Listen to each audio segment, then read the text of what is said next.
Pookode veterinary കോളേജിൽ കൊല്ലപ്പെട്ട സിദ്ധാർത്ഥിന്റെ case ഇപ്പോൾ എവിടെയാണ് നിൽക്കുന്നത് എന്ന് പലരും ചോദിച്ചിട്ടുണ്ട്. പല വീഡിയോകളുടെ കമന്റ് ബോക്സിൽ അത് കാണുന്നുണ്ട്. കാരണം മീഡിയകളൊക്കെ അത് മറന്നു എന്ന് തോന്നുന്നു. പുതിയ വാർത്തകൾ കിട്ടുമ്പോൾ ഇപ്പോൾ പാർലമെന്റ് ഇലക്ഷനുമായി ബന്ധപ്പെട്ടിട്ടുള്ള വാർത്തകൾ, നരേന്ദ്രമോദിയുടെ ആയിട്ടുള്ള വാർത്തകൾ, സുരേഷ് ഗോപിന്റെ വാർത്തകൾ, ശോഭാ സുരേന്ദ്രന്റെ വാർത്തകൾ, അതുപോലെ ശശി തരൂരിന്റെ വാർത്തകൾ, ഇങ്ങനെ പലരുടെയും വാർത്തകൾ വന്നുകൊണ്ടിരിക്കുമ്പോൾ അതിനിടയിൽ ഇത്രയും ഒരു കിരാതകൃത്യം നടന്നതിനെ മാധ്യമങ്ങൾ സംസാരിച്ചതൊക്കെ മറന്നു പോകുന്നതായിട്ട് നമുക്കും ഫീൽ ചെയ്യുന്നുണ്ട്. യഥാർത്ഥത്തിൽ എന്താണ് സംഭവിച്ചത്, ഇപ്പോൾ അതിന്റെ അവസ്ഥ എന്താണെന്ന് ചോദിച്ചു കഴിഞ്ഞാൽ കേസ് CBI ഏൽപ്പിച്ചു എന്നുള്ളത് സത്യം. CBI അന്വേഷണം പ്രഖ്യാപിച്ചു, ശരി തന്നെ.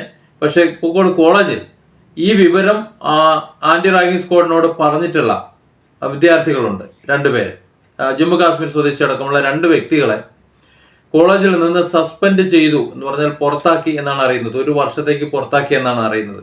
അവർ കുറ്റം ചെയ്തിട്ടല്ല, അവർ ചെയ്ത കുറ്റം ഈ വിവരം മറ്റുള്ളവരെ, അധികാരമുള്ളവരെ അറിയിച്ചു, അല്ലെങ്കിൽ പുറം ലോകത്ത് അറിയിച്ചു എന്നതാണ്. അപ്പോൾ നമുക്കൊരു കാര്യം മനസ്സിലാക്കാം, കോളേജിൽ നിന്ന് തന്നെ ഇതിന്റെ തെളിവ് നശിപ്പിക്കൽ നടക്കുന്നുണ്ട്. ഈ കേസിന്റെ തുടക്കം മുതൽ നമുക്കറിയാം ആത്മഹത്യ എന്നുള്ള ഒരു രീതിയിലാണ് ചിത്രീകരിക്കപ്പെട്ടത്. പിന്നീട് പോസ്റ്റ്മോർട്ടവുമായി ബന്ധപ്പെട്ട് വരുമ്പോഴാണ്, കൂടുതൽ വെളിപ്പെടുത്തൽ വന്നപ്പോഴാണ് ഇതൊരു കൊലപാതകമാണ്, മർദ്ദനം നടന്നിരുന്നു എന്നൊക്കെ പുറത്തു വന്നത്. കൊലപാതകമാണ് എന്ന് ഇപ്പോഴും ഔദ്യോഗികമായി അംഗീകരിച്ചിട്ടില്ല. യഥാർത്ഥത്തിൽ 3 ദിവസത്തെ തുടർച്ചയായ മർദ്ദന ശേഷം ഒരാൾക്ക് എഴുന്നേറ്റ് ആത്മഹത്യ ചെയ്യാൻ കഴിയില്ല എന്നുള്ളൊരവസ്ഥയുണ്ട്.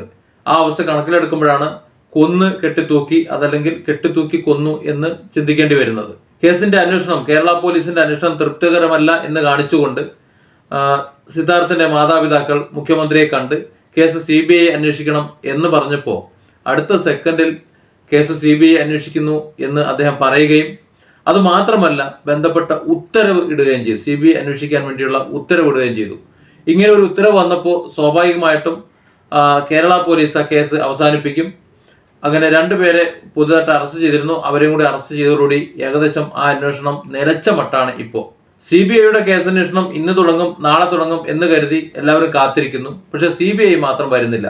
ഇപ്പോൾ അറിയുന്നത് ഇവിടെ CBI കേസ് അന്വേഷിച്ചുകൊണ്ടുള്ള ഉത്തരവ് പുറപ്പെടുവിച്ചിരുന്നു, പിണറായി സർക്കാർ പുറപ്പെടുവിച്ചിരുന്നു. അതിന്റെ വിവരം സിദ്ധാർത്ഥന്റെ മാതാപിതാക്കളെയും അറിയിച്ചിരുന്നു.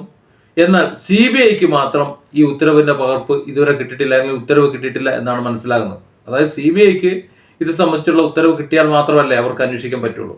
ഇവിടെ സാക്ഷികളെ പുറത്താക്കലും തെളിവ് നശിപ്പിക്കലും എല്ലാം മുറയ്ക്ക് നടക്കുന്നു. പക്ഷേ അന്വേഷണ ഏജൻസിക്ക് അന്വേഷിക്കാനുള്ള ഉത്തരവ് മാത്രം ഇതുവരെ ലഭിക്കുന്നില്ല. അപ്പോൾ എന്താണ് നമുക്ക് മനസ്സിലാക്കേണ്ടത്? ഇവിടെ CBI അന്വേഷിക്കണമെന്ന് പറഞ്ഞു, CBI അന്വേഷിക്കുന്നു എന്ന് പറഞ്ഞു. അതോടുകൂടി ഇവിടുത്തെ പ്രതിഷേധം തീർന്നു, വാർത്തകൾ തീർന്നു, എല്ലാം തീർന്നു. നഷ്ടപ്പെട്ടത് സിദ്ധാർത്ഥിന്റെ മാതാപിതാക്കൾക്കും മറ്റു കുടുംബാംഗങ്ങൾക്കും ബന്ധുമിത്രാദികൾക്കും മാത്രമായി ചുരുങ്ങി. തലോടലും സംരക്ഷണവും എല്ലാം സിദ്ധാർത്ഥിനെ കൊന്ന ആ പ്രതികൾക്കും ആയി തുടങ്ങി. CBI അന്വേഷിക്കണമെന്ന് പറഞ്ഞാൽ മാത്രം പോരല്ലോ, ആ ഉത്തരവ് CBIക്കും കിട്ടണമല്ലോ. CBIക്ക് ആ ഉത്തരവ് ഇന്ന് കിട്ടും, നാളെ കിട്ടും എന്ന് കരുതി അവരും കാത്തിരിക്കുന്നു. ഏതായാലും ഉത്തരവ് CBIക്ക് ലഭിച്ചുവെന്നും അന്വേഷണം ഇവിടെ തുടങ്ങുമെന്നും യഥാർത്ഥത്തിൽ എന്താണ് സംഭവിച്ചത് എന്ന് പുറത്തു വരുമെന്നും കുറ്റവാളികൾ ശിക്ഷിക്കപ്പെടുമെന്നും നമുക്ക് പ്രതീക്ഷിക്കാം. ഇപ്പോൾ പ്രതീക്ഷിക്കാൻ മാത്രമേ പറ്റൂ. പക്ഷേ കേസ് അട്ടിമറിക്കപ്പെടുന്നുവെന്നും തെളിവുകൾ നശിപ്പിക്കപ്പെടുന്നുവെന്നും സ്വാഭാവികമായി നമ്മൾ സംശയിക്കേണ്ടിയിരിക്കുന്നു.